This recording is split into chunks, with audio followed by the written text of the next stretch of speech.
蝶の夢第一章白い部屋。霧島誠は研究所の無菌室で青白い光に照らされた 3D プリンターを見つめていた。通常の 3D プリンターが樹脂や金属を積層してものを作り上げるように、このバイオプリンターは生きた細胞を一層ずつ重ねていく。まるで生命という織物を紡ぎ出す最新鋭の織機のように。誠さん、準備が整いました。彼女の手元のタブレットには細胞の活性度を示す波形が規則正しく揺れていた。これまでの幾度もの失敗を経て、ようやく安定した状態を維持できるようになっていた。ありがとう。記憶データの同期も問題ないわね。誠は自身のタブレットで確認する。画面にはメモリーシードという文字の下に人間の脳の断層写真のような画像が並んでいた。人間の記憶は脳内の電気信号として保存される。その信号のパターンを楽譜のように書き写し、新しい細胞に連想させる。それが誠たちの開発した技術だった。でもまだ動物実験の段階ですからね。山田が懸念を示す。マウスの記憶の移植には成功しましたが、人間となると、その言葉に誠は無意識に白衣のポケットに収めた古い写真に手を伸ばした。5年前、交通事故で失った娘、ゆずはの笑顔が映っている。小学校の運動会で徒競走で1位になった時の一枚だった。人の記憶って不思議よね。誠は静かにつぶやいた。研究所の窓からは夕暮れの空が見えた。オレンジ色に染まった雲の間を一羽の白い鳥が横切っていく。記憶さえあれば人は本当によみがえるのかしら。その言葉は誰かに聞かせるものではなかった。白い部屋に響く機械の静かな作動音の中で、誠はゆずはとの思い出が詰まった写真を再びポケットに収めた。タブレットの画面が新着データの通知を告げる。差出人は高宮財団。その通知が誠の人生を、そして記憶という概念の捉え方を大きく変えることになるとは、まだ誰も知らなかった。第2章、再生の約束。高宮誠一郎の姿を見たとき、誠は思わず息を呑んだ。テレビや経済誌で見かける姿とは異なり、目の前の男性は深い疲労をたたえていた。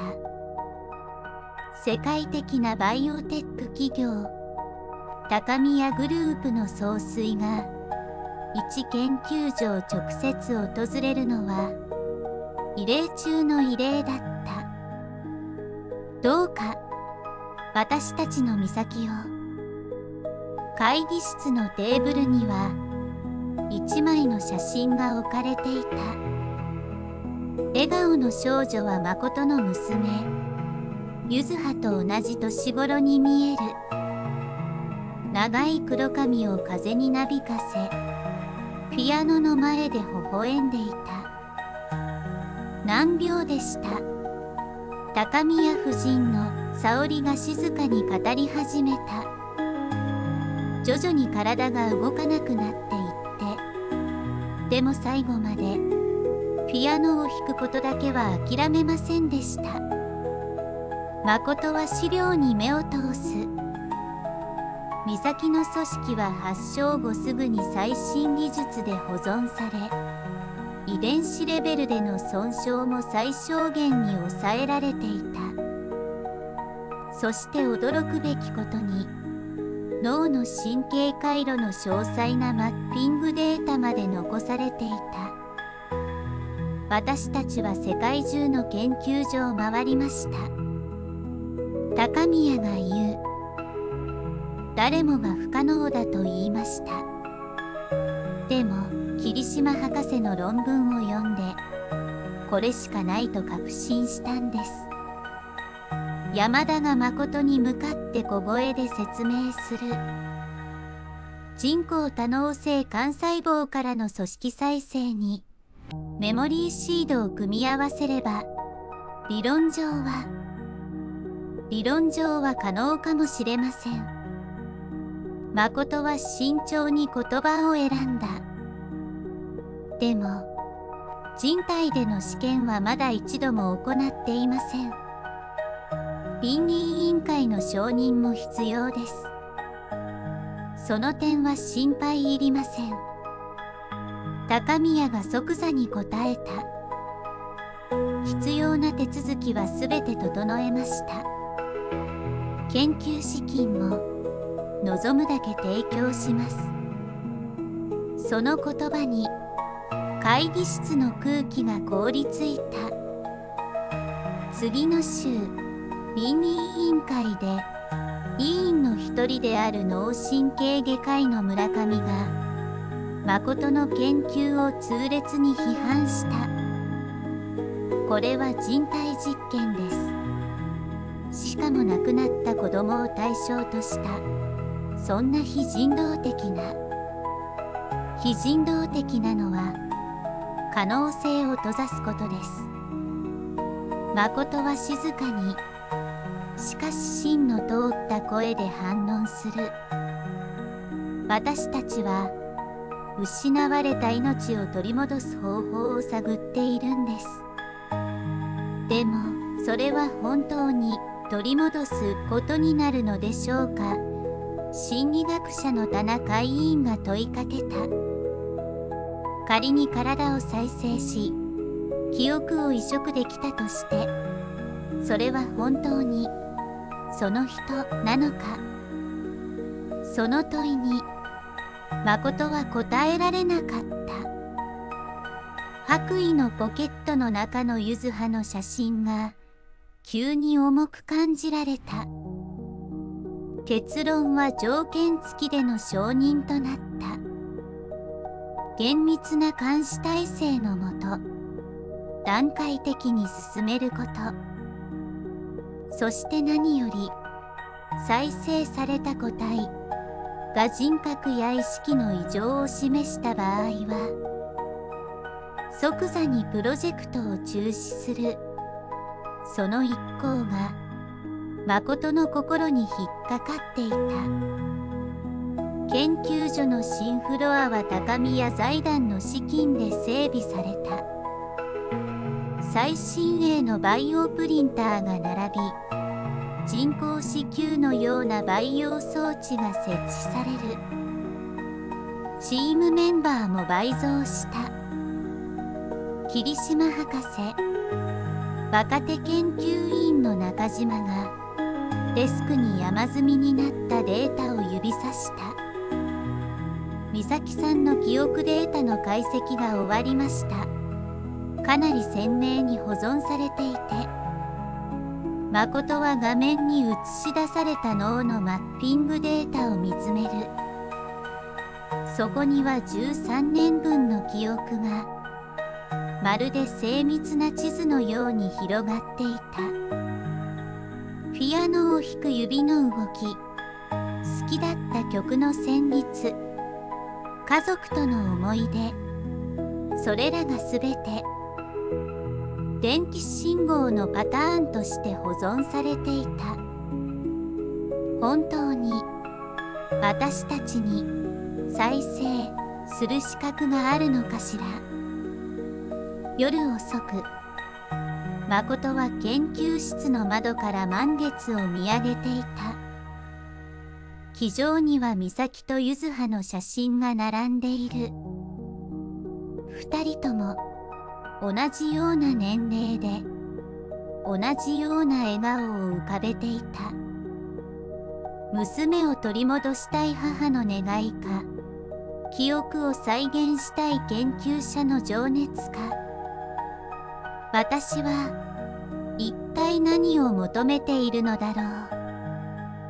誠は月明かりに照らされた自分の手を見つめた。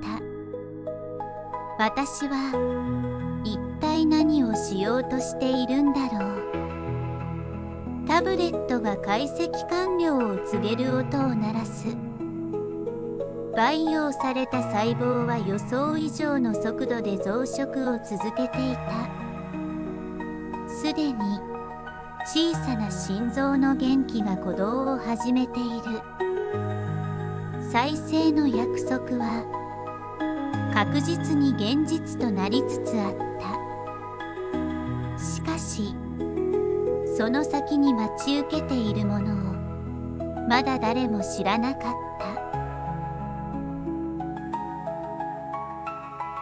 た。第3章、命の設計図。培養室の中で小さな心臓が静かに脈打っていた。まるで生命の織り木ね。誠はバイオプリンターの作業を見つめながらつぶやいた。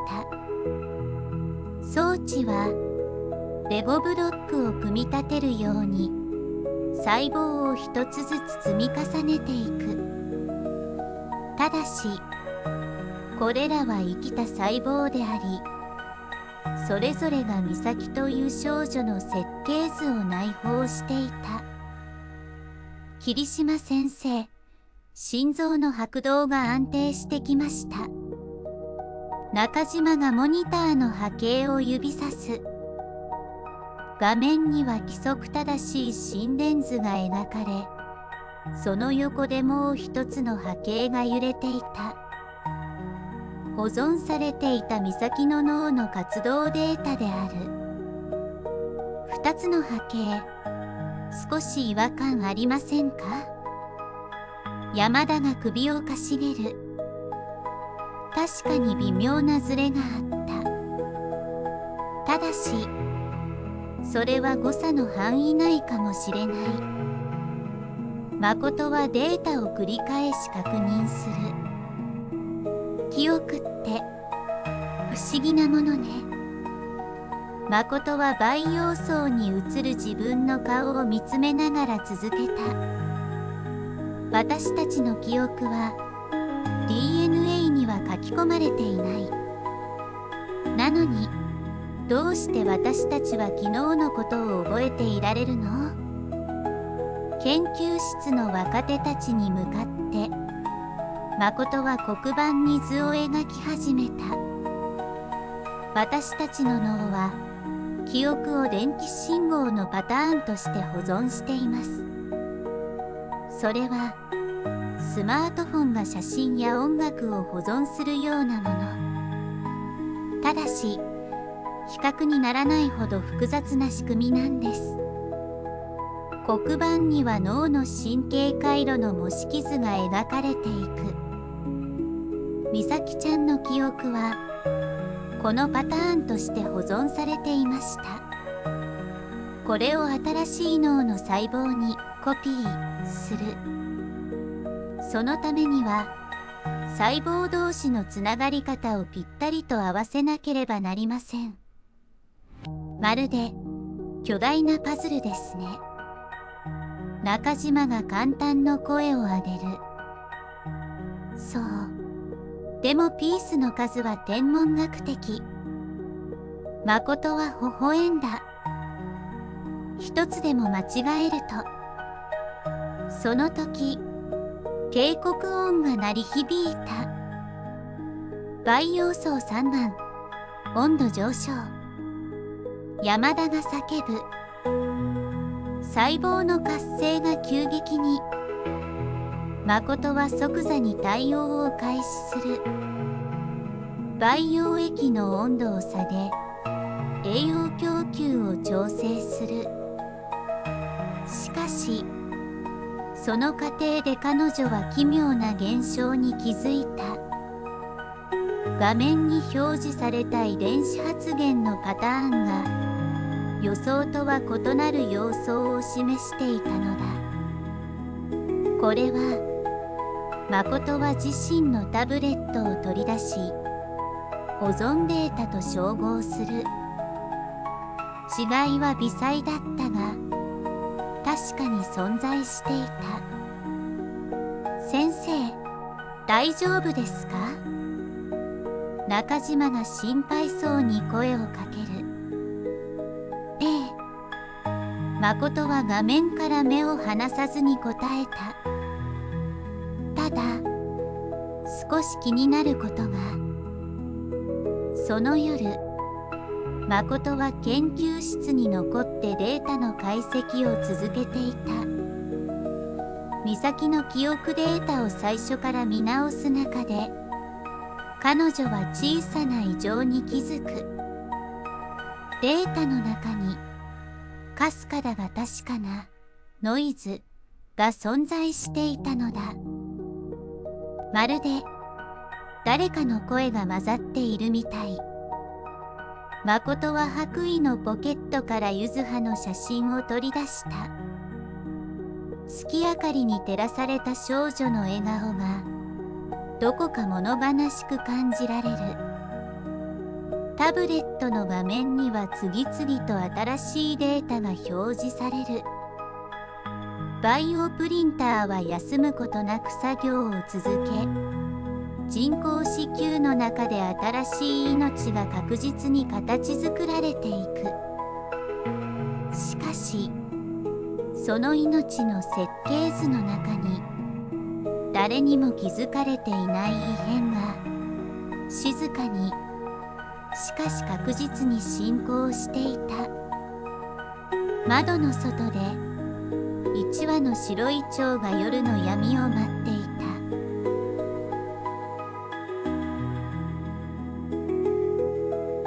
第4章、目覚め。光。それは最初に感じた感覚だった。まぶたの向こうで柔らかな光が揺れている。美咲ちゃん、誰かが呼ぶ声が聞こえる。どこか遠くからのようで、それでいて確かにすぐそばにあった。まぶたが少しずつ開いていく。あら、見知らぬ天井、白い光、消毒液の匂い。お母さん。自分の声が不思議なほどかすれていた。視界の端に誰かの姿が映る。美咲。泣きながら駆け寄ってきた女性。母。そう、これが母だ。その認識は確かなのに、どこか違和感があった。ゆっくりでいいのよ。もう一人の声。白衣を着た女性が優しく微笑んでいる。私は桐島誠よ。あなたの担当医。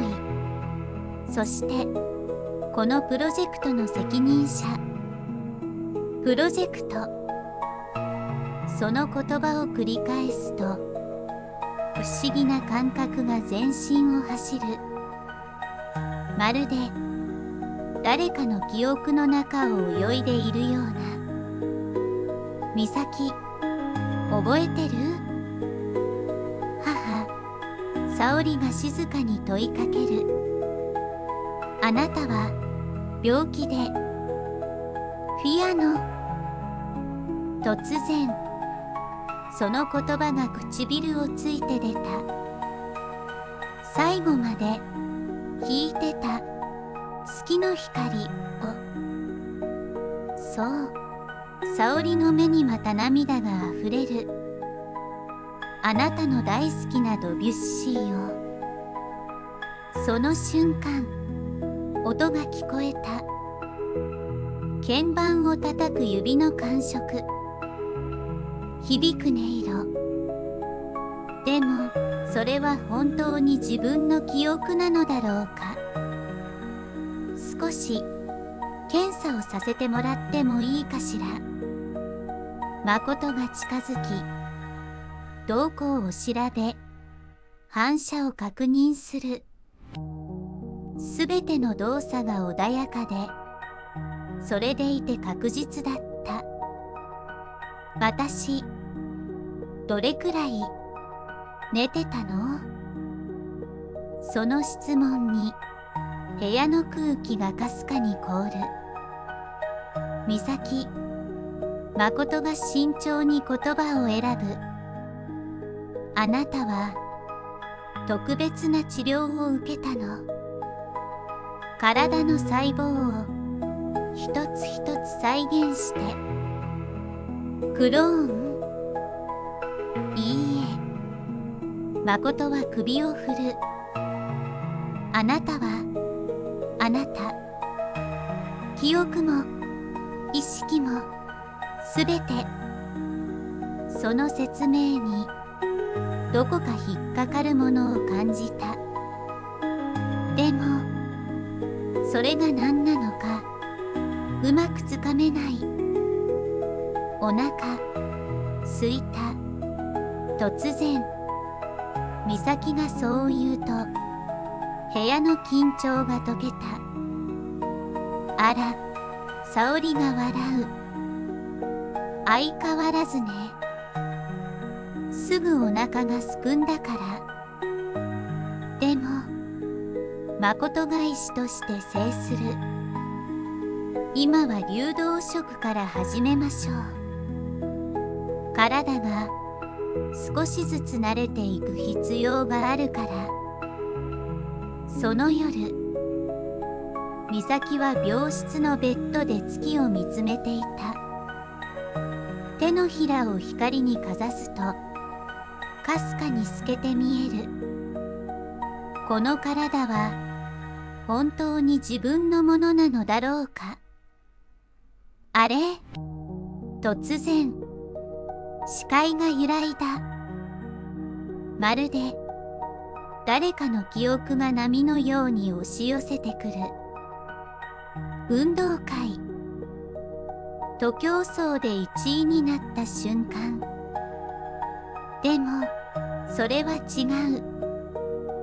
私は運動会なんてピアノの発表会で弾いた月の光。そう、それが最後の。でもなぜか徒競走の風を切る感覚がより鮮明に感じられる。私は誰？その問いは月明かりの中で答えのない波紋を広げていった。研究室では誠が最新のデータを見つめていた。脳波のパターンが少しずつ変化している。まるで2つの波が互いに干渉し合うように。これは誠は柚葉の写真を取り出した。写真の中の少女がまるで別の表情を浮かべているように見える。窓の外では白い蝶が月明かりに照らされて待っていた。今度は2羽、互いの影と重なり合いながら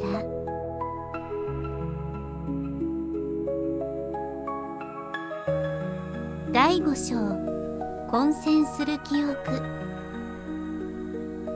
私、ピアノ弾けないの。その言葉に病室の空気が凍りついた。沙織が息を呑む。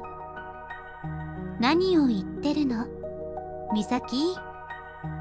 だって。美咲は自分の手を見つめた。私、運動の方が好きで、徒競走で1位になって、お母さんが撮ってくれた写真があって、話しながら彼女は自分の言葉に混乱していく。その記憶は確かにあるのに、同時にピアノを弾いていた記憶も鮮明だった。指が鍵盤を叩く感触、響く音色。でもそれは誰の指だったのだろう。霧島先生、山田が誠のデスクに駆け寄る。脳波の解析結果です。スクリーンには複雑な波形が映し出されている。まるで2つの異なる周波数が重なり合っているかのように。これは誠は息を呑んだ。まるで誰かの記憶が混ざっているみたい。彼女は急いで最初の記憶データの解析に戻る。そこで見つけたかすかなノイズは、実は別の記憶の痕跡だったのではないか。でもどうしてその時誠の携帯が鳴った。病室からだ。先生。看護師の声が焦っている。美咲さんが急に別人のような。病室に駆けつけると、美咲はベッドに座り、虚空を見つめていた。お母さん。彼女は誠を見ていった。お母さん、どうして私のこと覚えてないの？美咲、沙織が震える声で呼びかける。違う、少女は首を振る。私はゆずは、霧島ゆずは。誠の膝から力が抜けた。それは5年前に事故で失った娘の名前。ゆずはの名前を美咲が口にした瞬間、すべてのピースが急につながった。転写の過程で、誠は震える声で説明を始める。私たちの記憶装置、メモリーシードは、脳の電気信号をスキャンして記録するの。でも、それは周囲の電磁場の影響を受けやすくて、誠は言葉を探しながら続けた。美咲ちゃんの記憶データを読み取った部屋。そこは以前、ゆずはの記憶を実験のために読み取った場所だった。装置に残っていた微弱な残留データが、美咲ちゃんの記憶と共鳴してしまったのね。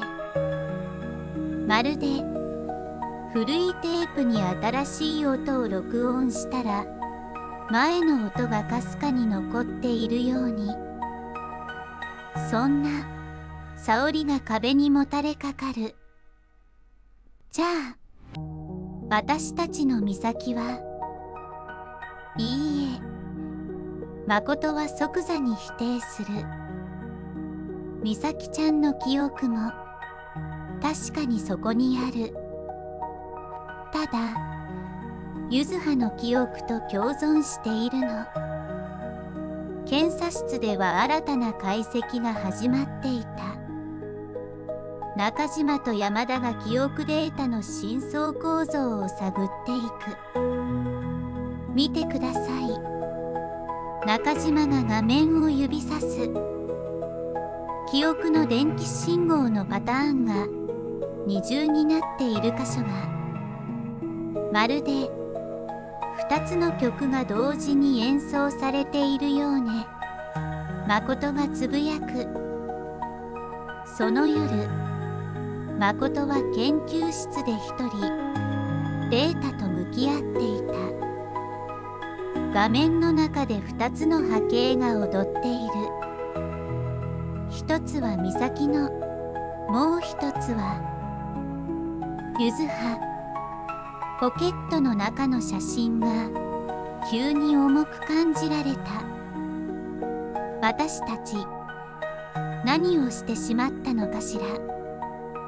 次の朝、病室では少女が静かに目覚めていた。おはよう。誠が声をかける。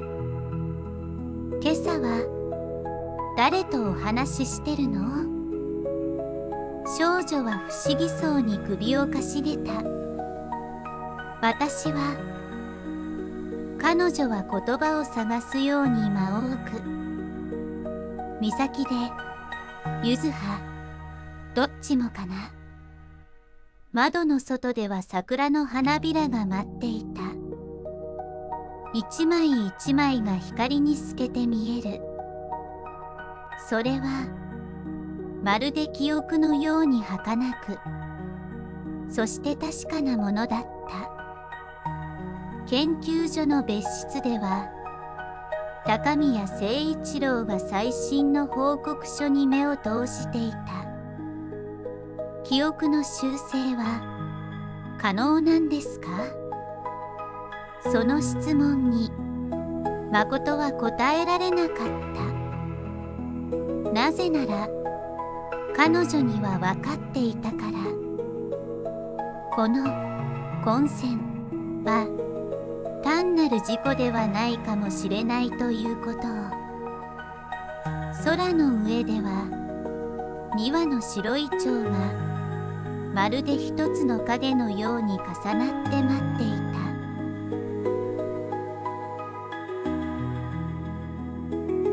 第6章、二重の影。先生、見てください。リハビリ室で少女が初めてピアノの前に座っていた。指が鍵盤に触れる。ドビュッシーの月の光が静かに響き始める。演奏は完璧だった。美咲の記憶通りの繊細な表現。しかし時々フレーズの間に微妙な揺らぎが生まれる。まるで別の音楽が混ざろうとするように。ねえ、少女が誠を見上げる。私、運動場を走りたくなっちゃった。その言葉に誠は息を飲む。それはゆずはの記憶。徒競走が大好きだった娘の願望が美咲の意識の中で目覚めていた。霧島博士、廊下で高宮誠一郎が待っていた。このまま2つの記憶を、2つの人格を持たせておくわけにはいきません。でも誠は慎重に言葉を選ぶ。記憶を分離することは技術的な問題ではありません。高宮の声が冷たい。私たちが望んでいたのは美咲の完全な再生です。他人の記憶が混ざった不完全な。不完全？振り返ると沙織が立っていた。あなた、今の美咲を見てどう思うの？確かに変化はあるわ。でもピアノを弾く指の動きも笑顔も私たちの美咲よ。しかし私にもわかるわ。沙織は夫の腕をつかむ。美咲の中に霧島先生の娘さんの記憶が混ざっていること。でもそれは間違いじゃない。むしろ私たちに大切なことを教えてくれているんじゃないかしら。研究室では中島が最新のスキャンデータを分析していた。記憶の統合が進んでいます。彼は画面を指さす。2つの波形が少しずつ調和を見せ始めて、まるで2つの曲が1つのハーモニーになろうとしているのね。誠はモニターに映る脳の活動マップを見つめる。確かに最初は混乱していた信号パターンが今は美しい秩序を帯び始めていた。先生、山田が声をかける。倫理委員会から連絡が。会議室には重苦しい空気が漂っていた。これは前例のない事態です。村上委員が厳しい表情で言う。2つの人格が1つの体に。これはプロジェクトの即時中止自由に該当するのでは？違います。誠は静かに、しかし強い声で反論する。これは2つの人格ではありません。美咲と柚葉の記憶が新しい調和を生み出そうとしているんです。それをどう証明するんですか？その時、ドアが開いた。私が証明します。少女が入ってきた。美咲であり、柚葉でもある。私の中には確かに2つの記憶があります。でもそれは私を混乱させるものじゃない。むしろ彼女は言葉を探すように少し間を置く。むしろ私をより豊かにしてくれる。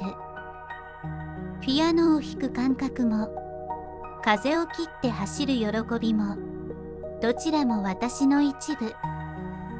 記憶ってそういうものじゃないですか？誰の中にもいろんな経験が、いろんな人との出会いが層になって重なっていく。窓の外では夕暮れの空が茜色に染まっていた。その光の中で少女の姿が妙に神々しく見える。私は私です。彼女は微笑んだ。美咲で、柚葉で、そして新しい誰か。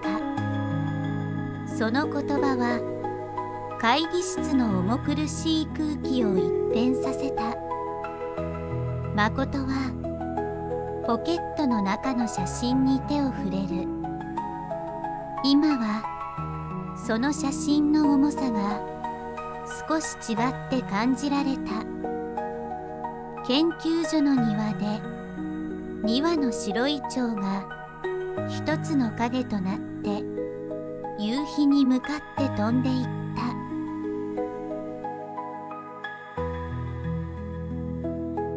第7章、記憶の迷宮。夜中に誠は少女の悲鳴で目を覚ました。どうしたの？病室に駆け込むと少女はベッドの上で震えていた。私。少女の目には涙があふれている。どっちの夢を見ていたのかわからない。その言葉に誠は息を飲む。美咲の最後の日の記憶と柚葉の事故の日の記憶が重なって少女はささやくように続けた。痛みも悲しみもすべて混ざって誠は静かに少女を抱きしめた。そのぬくもりの中で二人の記憶が交錯する。翌朝、研究室では新たな発見があった。先生、これを見てください。山田が画面を指さす。記憶の同期現象です。脳波のパターンを分析すると、美咲と柚葉の記憶が特定の感情や経験で強く共鳴し合っていることが分かった。まるで中島が目を輝かせる。二つの脳が会話をしているみたいです。違うわ。誠は首を振る。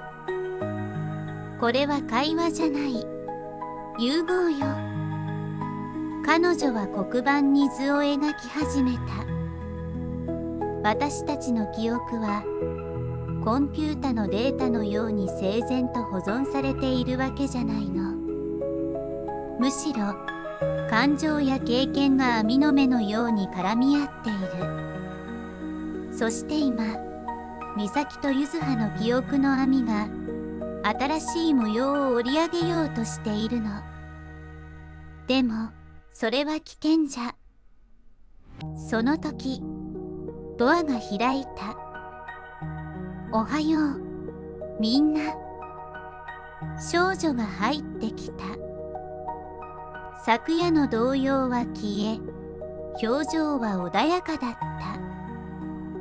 何を話してたの？記憶の構造について。誠は答える。あなたの中で起きていることを理解しようとしてたの。面白いね。少女は黒板の図に近づく。私の中で起きていること、私にもわかるの。彼女は自分の胸に手を当てた。例えば、美咲の記憶の中では、ピアノを弾くことが光なの。指が鍵盤に触れると、音が光のように広がっていく。でも柚葉の記憶の中では、走ることが風。体が風になって自由になる。少女は少し考え込むように言葉を選ぶ。最初は混乱したけど、今は違う。光の中を風が吹いているみたい。それが今の私。その時、研究室のモニターが反応を示した。脳波パターンがこれまでにない調和を見せ始める。これは、誠は息を飲む。記憶が自発的に新しい構造を作り出している。しかし、その発見は新たな問題も引き起こした。倫理委員会からの緊急連絡。高宮財団からの圧力。そして何より、記憶の融合が予想以上の速度で進んでいることへの懸念。このまま進むと、山田が不安そうに言う。美咲の記憶も、柚葉の記憶も、どんどん変質していって、変質じゃない。少女の声が研究室に響く。私は、新しい地図を描いているの。美咲でも柚葉でもない。でも、二人の記憶という意図で折られた新しい私の地図。窓の外では朝もやの中に日が昇っていた。その光はまるで少女の言葉のようにこれまでにない色を持っていた。誠はポケットの中の2枚の写真に手を触れる。美咲と柚葉、2つの笑顔が今目の前で一つの新しい物語を紡ぎ始めていた。部屋の片隅で観葉植物の葉に止まっていた白い蝶がゆっくりと羽を広げる。その姿は光に透けて見えた。一つの影でありながら確かに二つの命を宿しているように。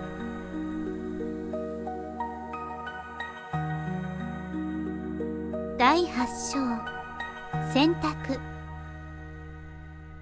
記憶の修正を要求する。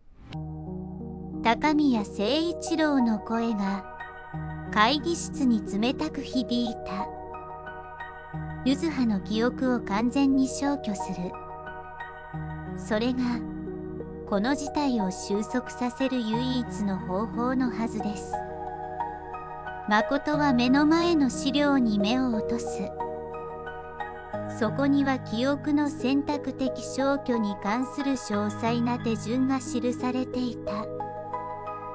メモリーシードの技術を逆に応用すれば特定の記憶パターンを抑制することは技術的には可能と思われた。それは殺人よ。沙織が震える声で言った。今の美咲は2つの記憶があるからこそ美咲なの。片方を消すことはではこのまま放置するというのですか。高宮が声を荒げる。日に日に私たちの美咲の記憶が薄れていくのを見過ごすと誠は黙って耳を傾けながらタブレットの画面を見つめていた。そこには少女の最新の脳波データが表示されている。確かに2つの記憶パターンの融合は予想以上の速度で進んでいた。技術的な問題があります。山田が意見を述べる。記憶の選択的消去は理論上は可能でも実際には危険が。費用は問いません。高宮が遮る。必要な技術開発もすべて財団が支援します。その時廊下から物音が聞こえた。ドアが開き少女が立っていた。私の記憶を消すの？部屋の空気が凍る。美咲。高宮が優しく声をかける。これはあなたのため。違う。少女は首を振る。お父さんの望む美咲のためでしょ。彼女は部屋の中に入りゆっくりと皆の顔を見回した。私ね、最近わかってきたの。記憶って写真みたいに一枚一枚が別々にあるんじゃない。絵の具みたいなもの。混ざり合って新しい色になる。少女は窓際に歩み寄り朝日に手をかざした。美咲の記憶の中の光と柚葉の記憶の中の風、それが混ざって今の私がいる。どっちかを消したら私じゃなくなる。しかし高宮が言いかける。お父さん、少女が振り返る。私、覚えてるよ。美咲が最後まで諦めなかったこと。ピアノを弾き続けたこと。でも同時に、ゆずはが運動会で走った時の風の感触も、私の一部なの。それが、今を生きている私。研究室のモニターが、突然アラートを鳴らし始めた。先生。中島が画面を指さす。脳波が。誠は急いでデータを確認する。少女の脳内で記憶の融合が急速に進んでいた。しかし、それは崩壊や混乱ではない。まるで新しい調和が生まれているかのように。美咲、沙織が娘に近づく。あなたの選択は？少女は微笑んだ。その表情には、美咲の優しさと、ゆずはの強さが交わっていた。私は、私でいる。その言葉が、朝日に照らされた部屋に響く。窓の外では、桜の木に白い蝶が止まっていた。その羽には朝日が美しく反射している。二つの影が、もはや分かちがたく一つとなって、誠はポケットの中の写真に手を触れる。そこには、もう重さは感じられなかった。代わりに、新しい物語が始まろうとしている予感があった。私たちは、誠は静かに言った。記憶の修正なんかじゃない。彼女の選択を見守るべきなのよ。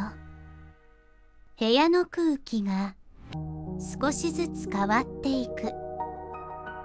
それは、まるで夜明けの光のように、新しい日の始まりを告げていた。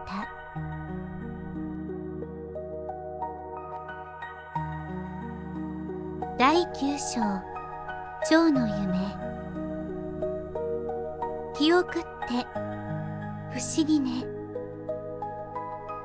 少女は研究室の窓辺に立ち、朝もやの中を飛ぶ鳥たちを見つめていた。私の中で記憶は川のように流れているの。美咲の記憶は透明な流れ。ピアノの音が水面でキラキラ光って、ゆずはの記憶は風のような流れ。走る時の心臓の鼓動が波のように打ち寄せて、誠は黙って聞いていた。モニターには少女の脳波が穏やかな波形を描いている。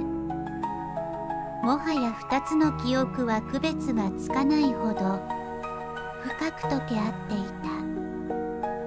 た。先生、山田が声を潜めて報告する。最新のスキャンデータです。記憶の融合が想定外の領域にまで。それは驚くべき発見だった。美咲とゆずはの記憶は単に混ざり合うだけでなく、全く新しい神経回路を形成し始めていたのだ。これは、誠は息を飲む。記憶が進化している。違います。少女が振り返る。記憶が目覚めているの。その言葉に研究室の空気が変わった。私ね、夢を見たの。少女は続ける。美咲と柚葉が同じ庭で出会う夢。二人とも同じ年齢で同じように笑っていた。でも不思議と私はどっちでもありどっちでもなかった。それは意識の混乱では中島が心配そうに言いかける。違うの。少女は穏やかに首を振る。むしろすべてがクリアになった。私は美咲でも柚葉でもない。でも二人の記憶という贈り物をもらった新しい誰か。その時モニターが得意な波形を示し始めた。これは山田が画面を凝視する。まるで新しい意識が形成されているような。誠は突然あることを思い出していた。幼い頃に読んだ草子の胡蝶の夢。人が蝶になる夢を見たのか、蝶が人になる夢を見ているのか。その境界が解けていく物語。私たち間違っていたのかもしれない。誠は静かに言った。記憶は複製や移植するものじゃない。それは新しい意識の種だったの。少女はデスクに置かれた2枚の写真、美咲と柚葉の笑顔お手に取った。私は2人の記憶を受け継いでそれを育てていく。それが私の物語。研究室のドアが開き、高宮夫妻が入ってきた。お父さん、お母さん。少女が優しく微笑む。私の選択を聞いてほしい。沙織は娘の表情に浮かぶ見慣れない強さに息を飲む。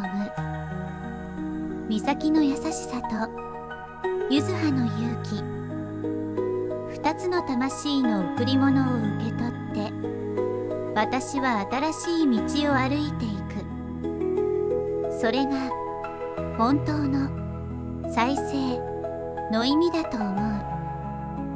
窓の外で朝日が雲間から差し込んできた。その光は少女の姿を天使のように照らしていた。私は少女は一呼吸置いていった。光になりたい。その瞬間、不思議なことが起きた。観葉植物に止まっていた白い蝶がゆっくりと羽を広げ、朝日に向かって飛び立ったのだ。光、誠は微笑んだ。美しい名前ね。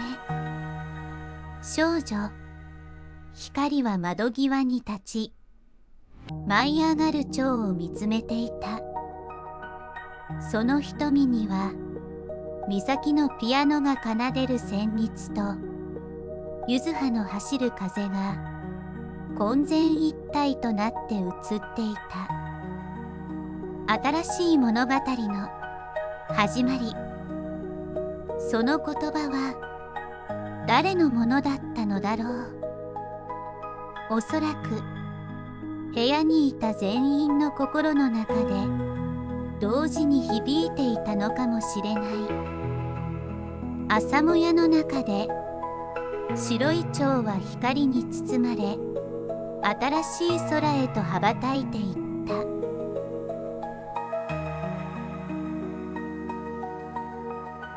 エピローグ。春の庭で。研究所の中庭に満開の桜が咲いていた。どう？この曲。光が野外に設置された白いグランドピアノの前で微笑んでいる。指が鍵盤を走り、ドビュッシーの月の光が春の空に溶けていく。それは美咲が弾いていた月の光とは少し違っていた。その音色には風のような躍動感があった。まるで柚葉が運動場を駆け抜けた時のあの自由な感覚が織り込まれているかのように。素晴らしいわ。誠は桜の木陰から拍手を送る。1年が過ぎていた。メモリーシードプロジェクトは予想もしなかった結論を世界に示すことになった。記憶は単なるデータではない。それは新しい意識を生み出す種なのだと。面白い研究結果が出ましたよ。山田がタブレットのデータを示す。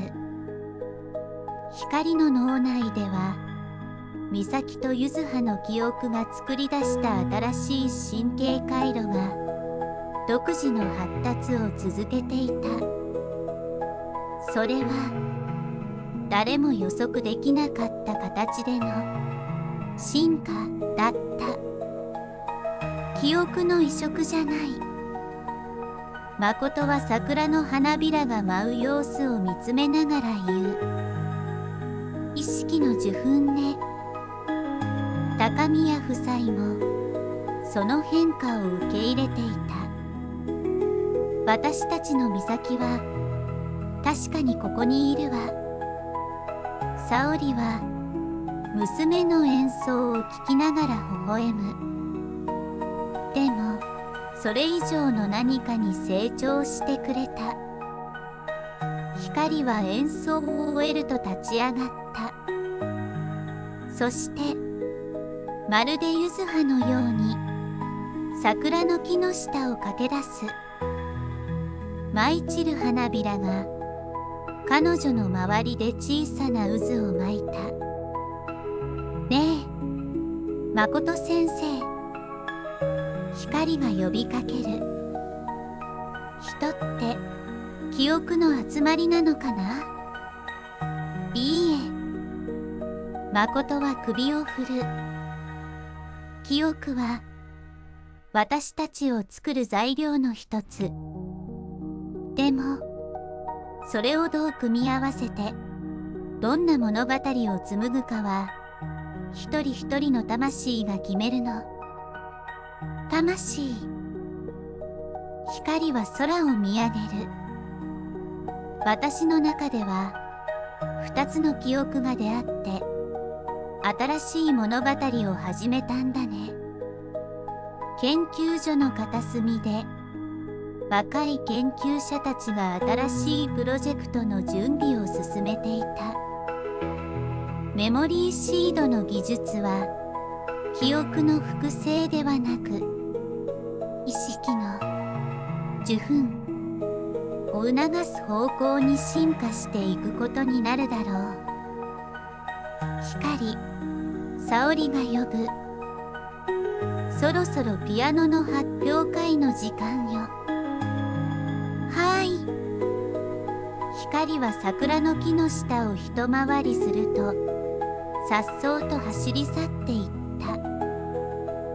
その背中には美咲の繊細さと柚葉の力強さが自然な形で溶け合っていた。誠は白衣のポケットから2枚の古い写真を取り出した。もうその重さを感じる必要はない。写真の中の2人の少女は新しい物語の中で永遠に生き続けている。空には2羽の白い蝶が舞っていた。いや、もしかしたら一羽の蝶かもしれない。光に透かされたその姿はもう区別がつかないほど美しく重なり合っていた。春の風が満開の桜を揺らす。その木漏れ日の中で記憶と魂の新しい物語が静かにしかし確かに紡がれ続けていた。